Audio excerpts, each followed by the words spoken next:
Hey guys, it's your girl Antonia. We out here on Amped Up Live. We have the infamous Dr. Kolawole in the building. Woo! Hi, how are you? I'm doing good. How are you? That's great. I'm doing well. I'm so blessed that you are here with us. Thank you. My favorite people are doctors that are here to, give us your time to talk to us and just enlighten us. Explain to me, what type of doctor are you? So I'm a family medicine, integrative or functional medicine doctor. What is that? So integrative medicine is where you use medicines in different ways to heal people. And then functional medicine is where you don't use medicines. You use herbs, you use supplements, you use other things to heal people. Like holistically. Yeah, holistic. Yeah. So what made you want to go that route instead of, the big pharma vibes? So I was trained, kind of big pharma trained, and to do medicines and all things like that. But when I got out of residency, I realized that really doesn't help people. And I didn't like it. So what was an example, for instance? So people would come to me and they say, I have hormone problems. I have this problems. My thyroid isn't working. And I would give them medications. But a lot of the times the medications didn't cure them. The medications didn't reverse disease. So I was just kind of managing their symptoms, Right. and not really actually curing people. Wow. So you really had to have a heart to understand and not be like, hey, this is just a business or a corporate. Like, this is legit. This is what you want to do and you care for the people. Absolutely. I love that. Thank you. Well, I thank you for your service. Thank you. So now, what got you in that field? Because you're originally from Texas, right? Texas, Nice. yes. And now we're in Florida. And now we're in Florida. Wow, that's I would say a big transition. No pun intended. Everything is big in Texas. I know everything's big in Texas. But I just felt like the Lord pulled me to Florida. I don't know exactly why. I feel like my business was made to be created in Florida. So I just packed everything I knew. I said bye to everybody I knew and just came to Florida, and it's been successul so far. I love that. So what are your primary type of, patients that you try to see or work with? So I can work with anybody. I can work with kids. I can work with adults, men, ladies. I work with menopausal women a lot. I work with stomach complaints, different like irritable bowel syndrome and things like that. Nice. I do very well with Hashimoto's and thyroid disease. What's Hashimoto?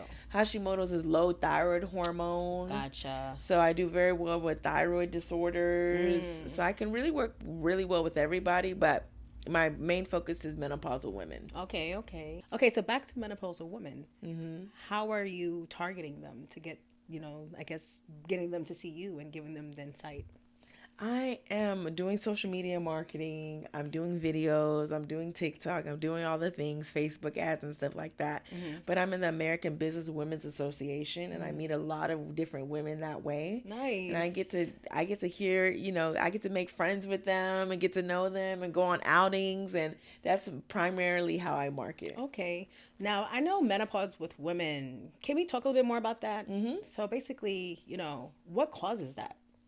That is your ovaries saying no more periods. We're done. This is over. You're not reproducing anymore. And this is kind of like leading toward the end of your life, right? So it's a transition. Yeah. It's a transition to the last third of your life. Okay. But that last third of your life, when you're 50 years old and people are living to 100 years old, that's a long time. Yes, it's a long third of your life. That's a long third of your life. So you want that to be prosperous. You want that to be filled with love, laughter, and joy. You don't want it to be, filled with hot flashes and anxiety and depression and, mental fatigue, mental fog and stuff like that. You want it to be a nice period of your life. And I feel like a lot of women nowadays, their menopause is like the worst thing that ever happened to them. And that's very unfortunate. So what could really trigger it? So your ovaries, and every woman has two ovaries usually. Every woman has two ovaries, and they have eggs in those ovaries. And you release an egg every month, and you menstruate. When you run out of those eggs, there's about 400 eggs each woman has. You run out of those eggs, then you officially go into menopause after you had a year of no periods. Wow. Wow. Some would say that's a great thing. Some would say that's not. Right. So when you're in menopause phase, what are some symptoms you're facing? Most common symptoms are hot flashes, weight gain, thyroid issues, cholesterol issues, mental fatigue, mental fog, um, depression, anxiety is a big one. So it can be very, very traumatic. How are ways to cope with that? Because obviously you have to. I mean, it's inevitable. It's natural. Everyone faces it. Like all women faces menopause at some time. I mean, at some point, or is that just a genetic? All women are going to come to menopause eventually. Some women have harder menopauses than others. Some women don't have barely any symptoms. Some women have all the symptoms. Wow. Depending on your genetics and stuff like that. But every woman is going to come to menopause at one point in her life. Is every case different for you to explain to them, I guess, how to handle it or cope with Everybody's menopause? different. Okay. Yeah, because everybody's symptoms are different. But most commonly, the most common issue that I see women have is the belly weight gain. The belly weight gain. The belly weight gain. And I get that a lot. And a lot of people don't realize is that because their body's under so much stress that their cortisol is elevated. And when their cortisol is elevated, they're developing that weight gain in their bellies. Okay. So what would you do? Would you have to change your eating, or is it multiple things, dieting? Absolutely. So nutrition is big and key, and starting an anti-inflammatory diet is one of them. Okay. Staying away from like the canola oils and the vegetable oils and going, grass-fed, organic foods, organic everything really, grass-fed meats and stuff like that. So that's a big key. And even something as simple as taking a vitamin D3 with K2, and that's an anti-inflammatory. We need the sun, Right. So taking up that vitamin D every day with the K2 is very, very important. Wow. So obviously women become inflamed over time too because of that. Wow. So changing your diet, making sure you do a little bit of exercising at least, okay, and just balancing life, because obviously even stress can be a factor. Absolutely. Right? Wow. I see. Wow. Well, you're definitely here for a reason. Thank you. I love that, because you don't hear many doctors focusing on that and just saying, okay, I want to spread knowledge and so forth. Yeah. Wow. I love that. Now, when it comes to building in the community for women, what do you feel is something that's needed? I feel like there's a community needed, right? There's a safe space needed where women can come and talk about what's going on with their lives and not feel any judgment, not feel any gaslighting, not feel any condescending notions of what they think should be going on in their lives, and what people are prejudging and thinking should be happening to them, and what they think is going on. But kind of a safe space, I think, is needed. For sure. What do you think is a disconnection of why we don't have a safe space? It's because doctors are not trained correctly to treat menopause. And when they're not trained correctly, and someone comes in with menopause and they're having issues and they can't help them, they feel some type of way. The doctor feels some type of way. The doctor feels resentment that they cannot help a menopausal woman, and they switch those negative feelings back onto the patient. Ooh, causing even more stress. Right. Inflammatory. Right. Wow. It's horrible. So how would you, I guess, do you have a case where you had to like literally help the woman transition to be in a better space or feel better? How would that work? So I start everybody off by getting blood work on them. So knowing exactly what's going on in their bodies. So I get blood work on everyone, and I go line by line by line, and I tell them what each and every single blood marker means for them in their body. And I ask them, what symptoms are correlating with their lab work? Do they have symptoms like, let's say somebody's thyroid is low. So I say, are you losing hair? How's your skin? What's going on, with your sleep? How's your weight gain? How are your bowel movements? Things like that. So I dig deep with the blood work. I'm very, very passionate about digging very, very deep with the blood work and being very thorough. And that's how we start the journey of recovery and healing. Nice. I love that. Now, do you see any women coming in that are, I guess, younger than that age to receive menopausal, so premenopausal stages? Do you have a way, or I guess, a transition or help them get to approach that time easier? Absolutely. So, the big reason why a lot of women are having horrible times of menopause is because they're estrogen dominant before they go into menopause. So what do you mean? So, estrogen dominant is like polycystic ovarian syndrome. I don't know if you heard of that, but polycystic ovarian syndrome is a syndrome in which you're estrogen dominant. That means your levels of estrogen are way higher than your levels of progesterone. And you really want those to be very close together. But when your estrogen is here and your progesterone is very, very low, that estrogen in your body wreaks havoc. That's what causes the chin hair. That's what causes the hair on the chest. That's what causes the deeper voice. That's what causes the libido issues and the inability to get pregnant. So when a premenopausal woman is going through all these estrogen dominant issues and then they reach menopause and they have no estrogen, that big fall off from having too much to now too little, that causes a lot of issues in menopause. I never heard of that word. The one that you said was a lower, the progesterone. Progesterone. So that hormone, that is a hormone that is primarily protects the breast and the uterus. Okay. Wow, that's obviously very important. So how do you regulate your progesterone? How do you? So you regulate progesterone by your diet. Everything goes back to diet. Yes. Staying away from the dairy, staying away from the soy, right? Things like that can definitely help regulate progesterone. Wow. So now, do you deal with like infertility issues? I do. I can deal with infertility issues as well. Wow, you do everything. Yeah, I do everything. So when it comes to men, and obviously men having testosterone issues, how do you handle that with them? So I get hormone levels on men, not only testosterone, but also estrogen, because men have a little bit of estrogen. I get prolactin, that's a breastfeeding hormone. Men have a little bit of prolactin too. Wow. So I get those. If those estrogen and prolactin levels are abnormal in men, then they can mess up the testosterone. It can mess up their libido, their sex drive, their erections, and things like that. So that's very, very important in men as well. So what triggers that for them to have their issues? The dairy, the soy, the water quality, the air quality, things like that. So the government's killing us. Basically.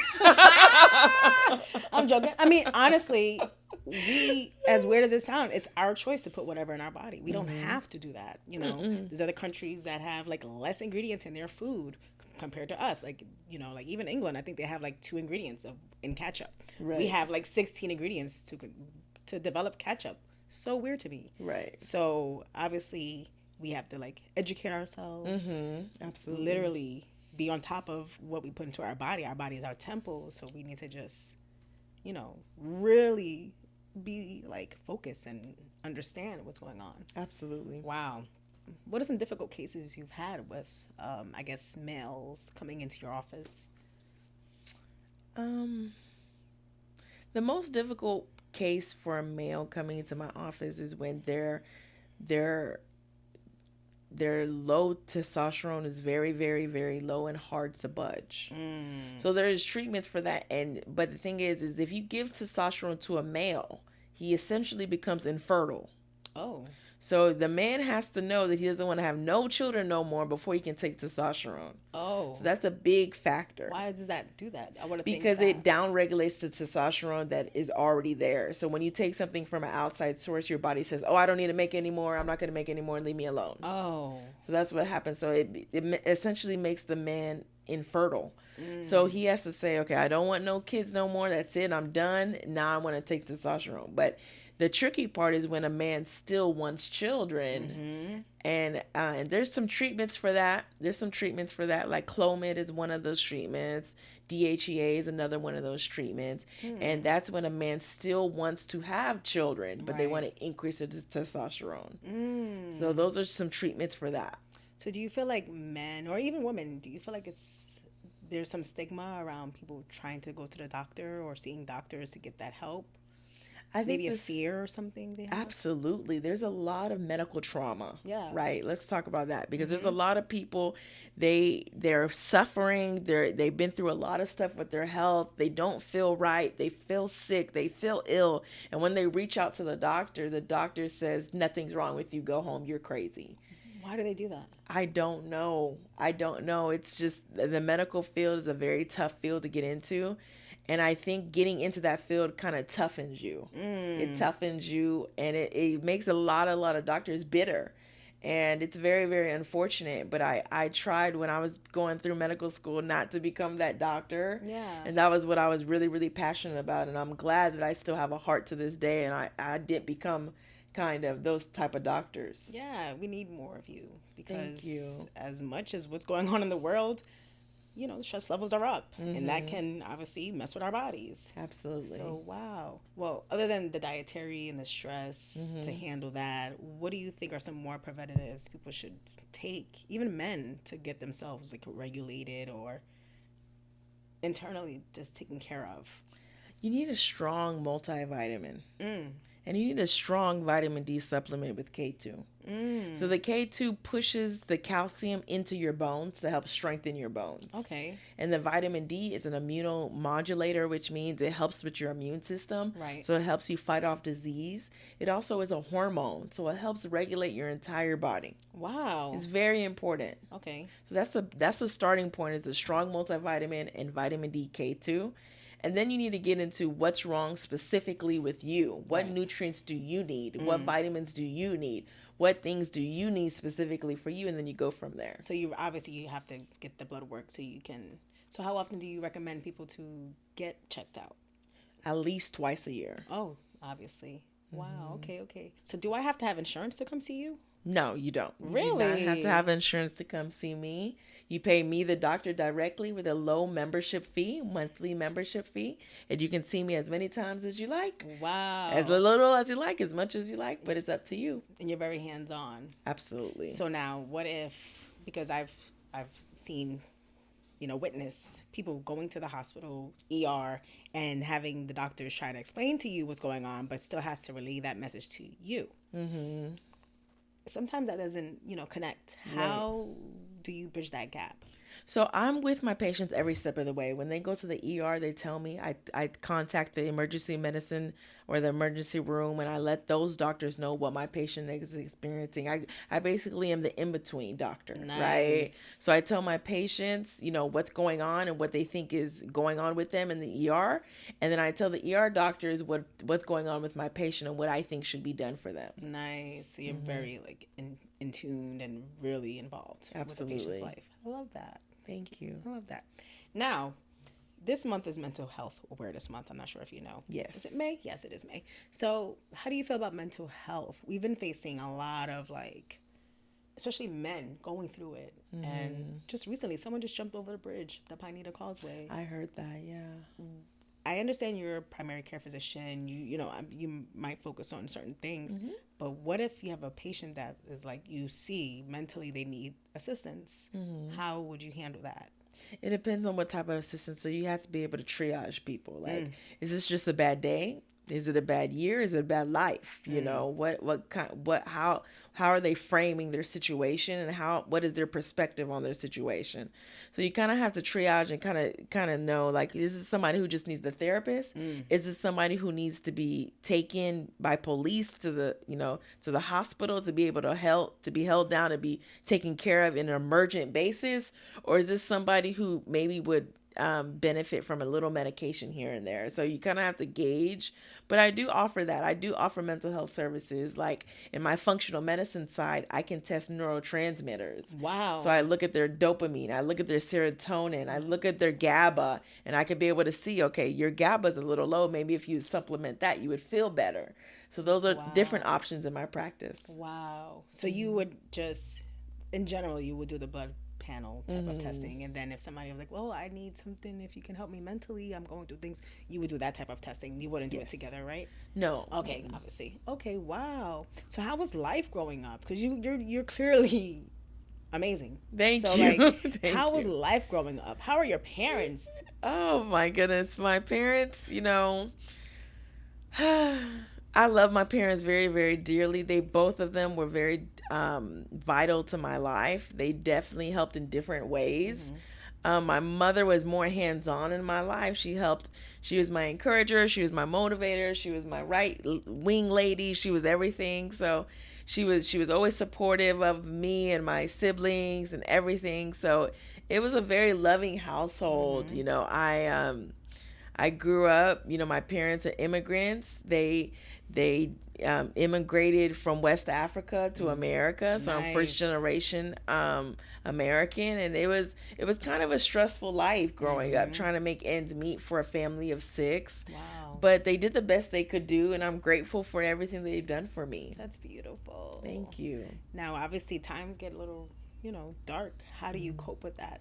Do you ever say, oh, I don't know if I can make it to, another year being a doctor, or just if I can provide, or just be there for the patients. Maybe you're having your rough moments in your days. How do you balance that? So my support system is God. I would not be where I am right now if it wasn't for God. And when I say God, what am I talking about? I'm talking about the God of Abraham, Isaac, and Jacob. I'm talking about Jesus Christ of Nazareth. I'm talking about my Lord and Savior, Jesus Christ. So let me be specific. But if it wasn't for God on my side, I don't know where I would be today. I don't know if I would have made it through med school, made it through residency, done all these things that I'm doing right now. And he's the one that gave me the inspiration to open up my practice, because I never wanted to do that. What? I never wanted to open up a practice. I thought I couldn't do it. I didn't believe in myself enough to open up a practice. Because you were working for other people. Wow. So I was working for other people, and I was an employee, and I thought I would be happy being an employee, but I realized that just wasn't my calling, that he called me to greater and higher things. And I had to just take that leap of faith. Being a woman, being a minority, you're in a field where probably it's predominantly men, right? How did you push through? How did you not lose faith? Obviously, God, the Most High, you're keeping your faith with him. But how, did you get discouraged at any moment? Absolutely. It's all about the confidence in yourself and in your abilities. And then someone once told me is that the best things you could be in your life is to be competent. So be good at your job and be confident, and be confident that you can do your job. And that instilled in me, yes, if I'm going into a room, know what you're talking about, know the things, do the right things, right? But also have confidence in your abilities. And I think, when I mean, being a minority, you get doubted a lot. People think, you're here because of this reason or that reason, or somebody or anything like that, which is ridiculous. But just coming in the confidence that, I can back up why I'm here with my knowledge base. I can back up why I'm here with my intelligence, with my experience. Yeah. And having that confidence is really what I feel like propelled me throughout my career. Yeah, confidence is definitely key. As you can see, it can make or break you. Absolutely. And I feel like when it comes to even the society, I think social media plays a part. It can be good or bad. I know TikTok is very informative. You can get that good information, but you can also get some bad information. Or you may want to start to compare yourself and be like, oh, I don't feel like I'm doing well in this in life, or this and that, and start to compare. And as you said, you're an entrepreneur. You literally are your own now. So I can totally, relate, and I can see that you're excelling, and the confidence does play a part. So that's beautiful. Beautiful. I didn't even think of that. Doctors literally, if you have your own practice, you have to do it all. Your marketing, your everything. It's not like you're in this one channel and it just feeds out for you. No, you really have to show people hey, I'm here and I care. Right. So that's awesome. I love that for you. Thank you. Yeah. If you had one thing to change in the world, what would it be? I would want every child, boy and girl, to be able to get food and water. Why do you say that? Because a lot of children, even in America, and this is America, are not eating or drinking water. Wow. And how can you try to change the health of a country when the basic necessities of life, some children are not getting part of? Last year I went to Orlando to the Florida Medical Association conference, where all the doctors in Florida got together. And one of the things we voted on is whether to provide food for hungry children in Florida. And can you believe some doctors said no, not to provide that food and nutrition for some children in Florida. So it's crazy, because you think that this basic necessity should be a right to every single boy and girl child in America. But sometimes people are not even starting off with the basic necessities, and it's horrible. It kind of brings me to the understanding of how obviously food is important to in our lives. But I just feel like over the times, like even from when our parents were children, they had better quality food. And as time has gotten on, and things have gotten expensive and scarce, we're like being depleted. Right. It is. It's true. It's true. The food quality is very, very poor.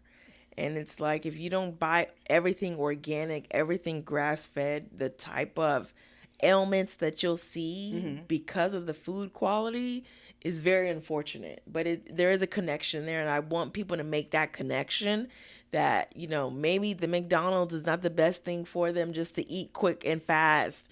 Maybe that Chick-fil-A is not the best thing for them to eat quick and fast. Like to actually think about what they're putting in their bodies is so important. What do you recommend for people to start eating? They need to eat the rainbow.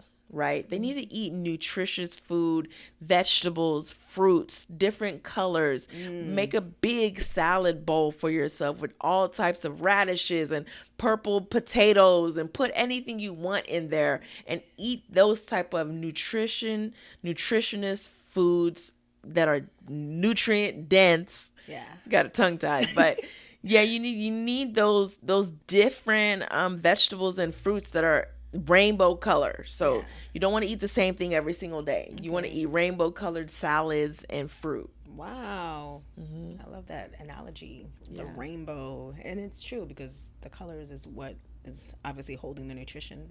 Absolutely. Wow. You're so informative. Thank you. I love it. Now, if you had one person to give thanks to, it could be anything, for any reason, who would it be and why? It definitely would be my mother. She's my support system. When I wanted to quit and give up in medical school, what she told me? She said, "Oh, you can do that. That's fine. You can just teach."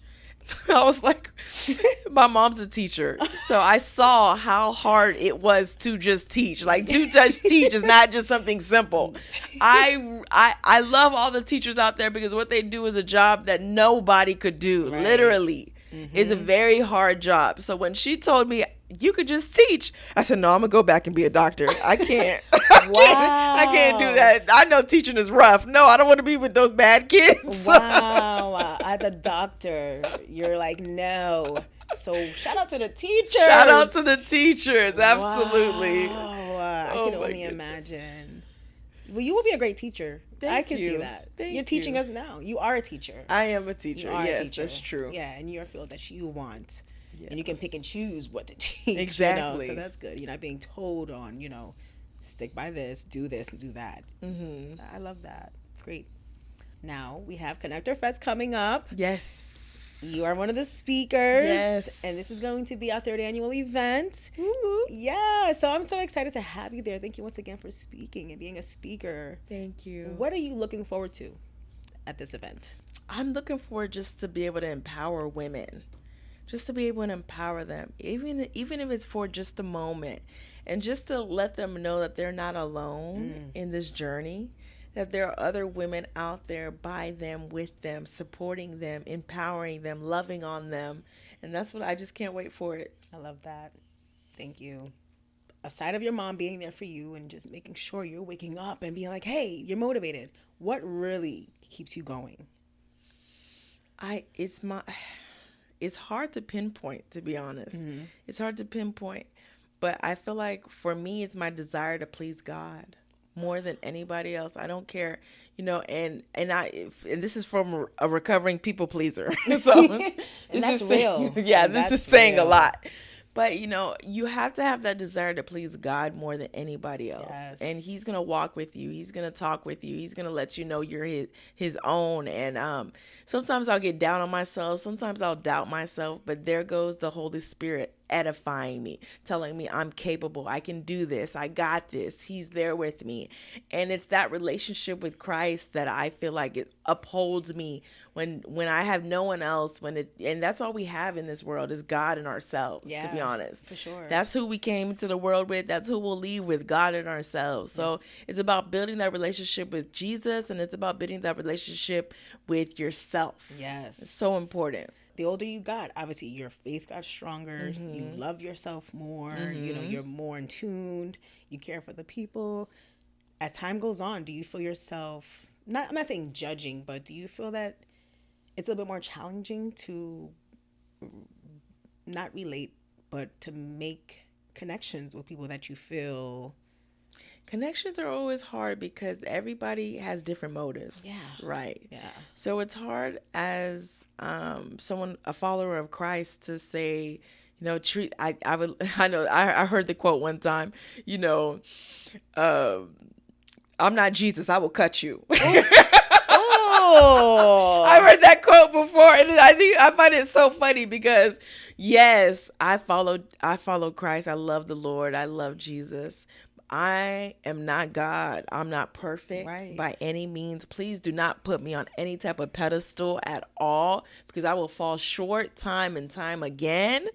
And it's hard, you know, being in this profession where you deal with people on a daily basis. Yeah. Sometimes you have your good days when you can extend that level of grace and mercy effortlessly. Yes. And then sometimes you have your days where you got to pray a little bit and be like, Lord, I can't do this. This lady getting on my last nerve. Help me, Lord, you know? So you just have to have those vulnerable moments with God and be like, you know what, get your child. Come get your child. It's too much, you know? Yes. So it's a balance. It's going, you know, there's always a balance. There's never anything perfect in this life, but it's just leaning on the Holy Spirit and your faith walk to be able to get you through those moments when people can be harder to love. Yeah. Wow. That's deep. Very true. Very true.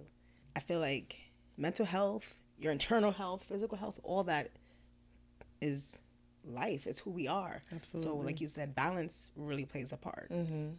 Whatever you're speaking, coming out of your mouth, putting in, it's vital. Absolutely. To your just mental state too. Wow. What's something you want people to know about you and your brand, your business, everything you stand for? There's a level of excellence that we do everything with. And it's a familial excellence. You know, this is like you walk in, we greet you by name. You know, we take good care of you. We care about you. We pray about you. You know, you're not just a number here. You're not just, you know, a cattle being ranged and being brought through just ready for slaughter. Like, no, we take good care of you. We care about you. We love on you, and we want you to experience that level of care and attention to detail and excellence when you deal anything with Prosper Direct Primary Care. Wow.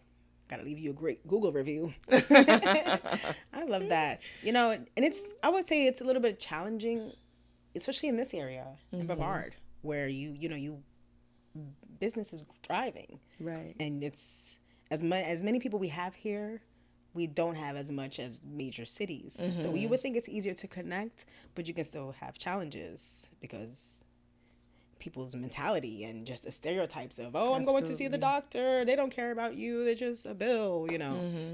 So, you know, I think that's an important question, or important for people to understand. Like, you know, you have doctors in this world that actually genuinely want to do their job and be there for you. Absolutely. If not, we're just another number and is eventually just going to die off. So, wow. Preach.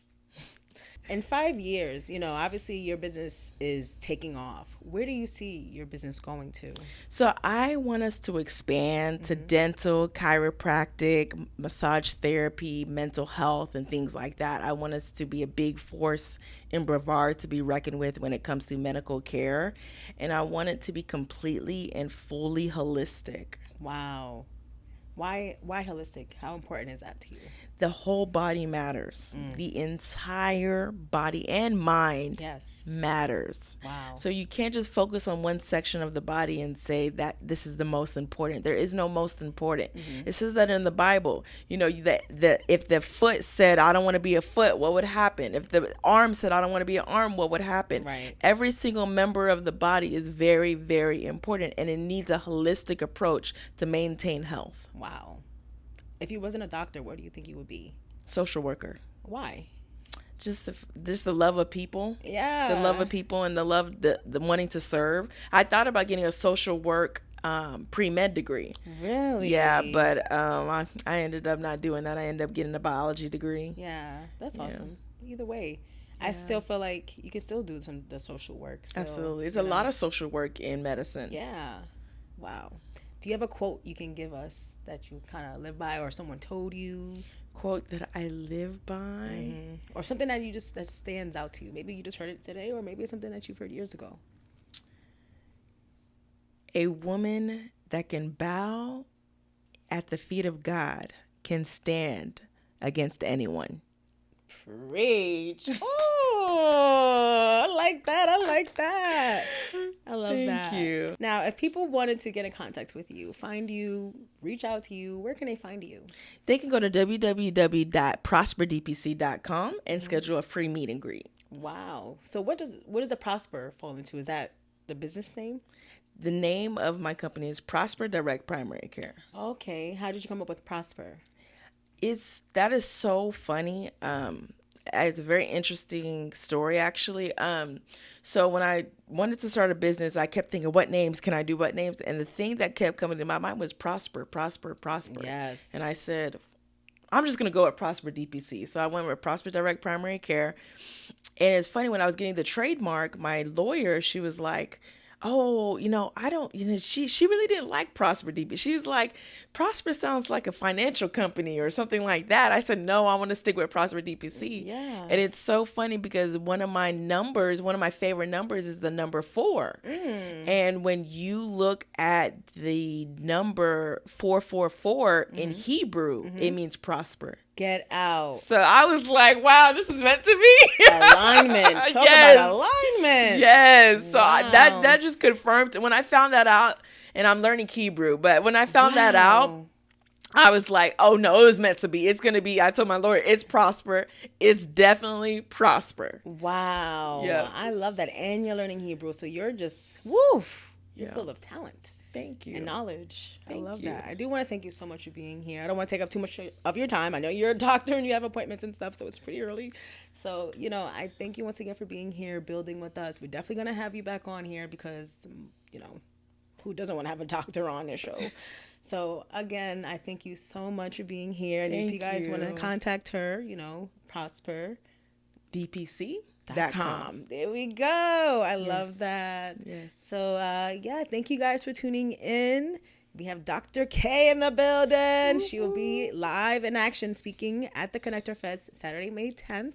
And thank you. This is amazing. I want to thank you so much for being here. Thank you. We'll definitely do this again. Absolutely. Great. Thank you so much. Thank you guys. Bye. Hi everyone, it's Antonia here with Amped Up Live. If you are a business owner here in Melbourne, Florida, and you need fast, reliable internet service and phone service, you need to get in contact with Jovi Ramos today. She's local, responsive, and truly cares about helping your business grow. Trust me, you'll be in great hands. Get in contact with her today. Call 321-704-2199 or email jovita.ramos@charter.com.